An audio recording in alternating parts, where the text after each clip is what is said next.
Un'esplosione improvvisa, violenta, terribile, oltretutto avvenuta proprio attorno all'ora di pranzo, quando il furgoncino che vendeva panini sul piazzale di un centro commerciale di Marghera era in piena attività.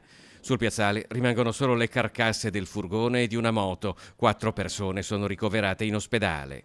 C'erano degli avventori e sono state coinvolte 4 persone che adesso sono tutte all'ospedale. Il titolare e la compagna, un avventore, da quel che ho capito, che stava pagando, e poi una ragazza che in questo momento non so il suo ruolo. E 2, da quel che ne so io, per ripetere, io ho operato qui sul posto, sono medie e una un po' più grave. Questo significato sarà da verificare poi all'ospedale dai medici. Le 2 ferite più gravi sono 2 donne sui 40 anni che al momento dell'esplosione erano sedute davanti al furgoncino a consumare l'ordinazione. Ricoverati a Mestre, saranno presto trasferiti ai centri ustionati di Padova o Verona. Le loro condizioni sono serie, ma nessuna sarebbe in pericolo di vita.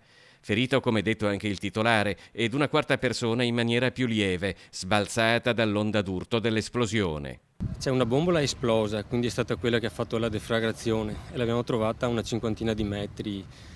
Però adesso insomma il meccanismo da dove è partito e l'evolversi, faremo delle valutazioni graduali in base anche a quello che troviamo sotto. Adesso bisogna vedere il tubo, il cavo, come hanno riempite, tutta una serie di fattori tecnici che in questo momento è solo da mettere in sicurezza.